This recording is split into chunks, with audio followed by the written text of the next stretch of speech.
Welcome to today's deep dive. So what if the exact cognitive traits you've always been told to, suppress, the ones labeled as hurdles or deficits, are actually like high-level skills just waiting to be channeled? Today, we're totally flipping the script on how society views ADHD. Yeah, exactly. We're jumping into an article by Cheryl Bridges called The ADHD Superpower.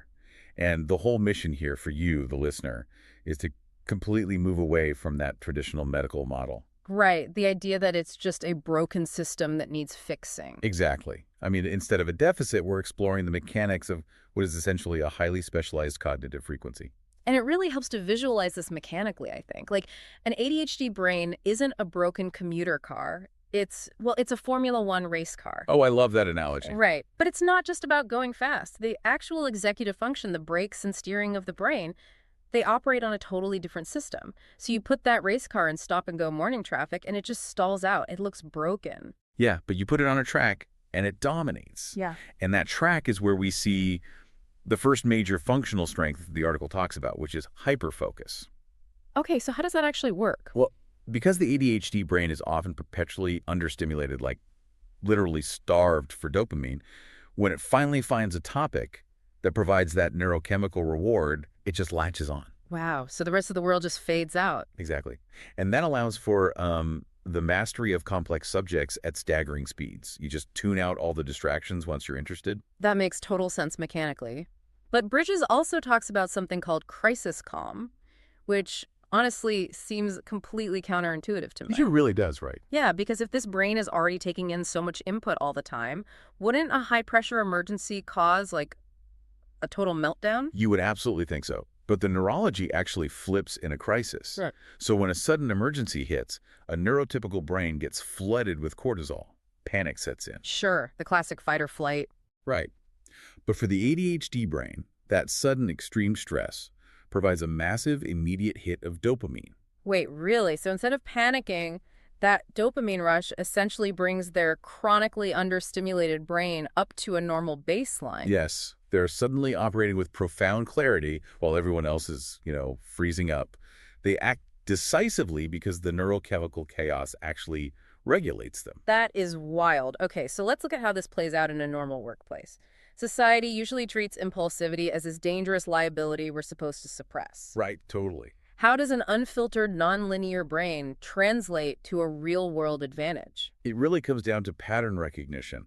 The cognitive filters that usually block out background noise in a neurotypical brain are far more porous in an ADHD brain. Meaning they take in a massive amount of sensory and informational data all at once. Exactly. So while a linear thinker is going step by step from A to B, the ADHD brain is unconsciously pulling data from A, Q, and Z. Oh, and seeing a connection no one else spotted? Yeah, that's the out-of-the-box creativity Bridges emphasizes. Yeah. You combine that lateral thinking with higher tolerance for risk, which is just that impulsivity reframed as like a spark of spontaneity. Ah, like rapid prototyping. Right.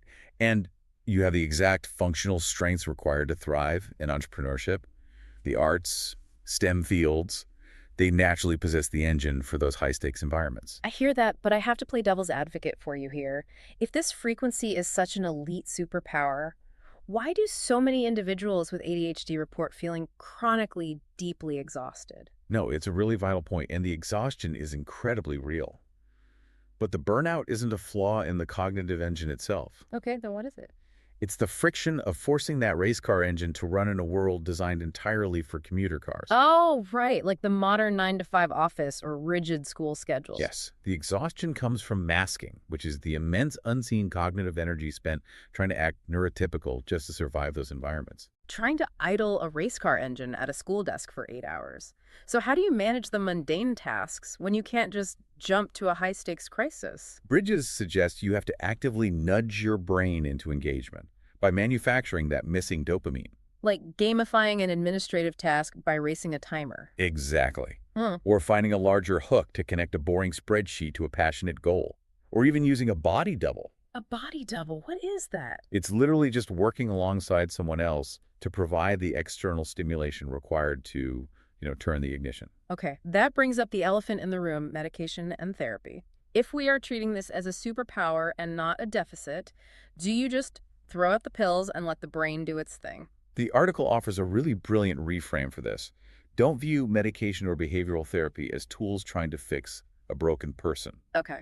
Think of them as Iron Man's suit. They are tech upgrades. Oh, I like that. Yeah, you use them to manage the static of the neurotypical world so your natural hardware can actually do what it was built to do. So when you are advocating for yourself to a boss or a partner, you don't even necessarily need to drop the ADHD label. Right. You just advocate for the environment your engine needs, like Right. telling them you thrive under tight deadlines, or you need unstructured brainstorming time because your nonlinear thinking spots hidden patterns. Exactly. When you understand the mechanics of your own brain, you can stop fighting your own biology and start leveraging it. The real takeaway for you listening is to stop exhausting yourself trying to be normal. Embrace this exceptional frequency. Yes, absolutely. But the article also leaves us with a provocative question to chew on. If so much of this exhaustion comes from navigating a world built for the neurotypical brain, what would a school or a workplace look like if it were designed from the ground up, specifically to be a track for the ADHD frequency?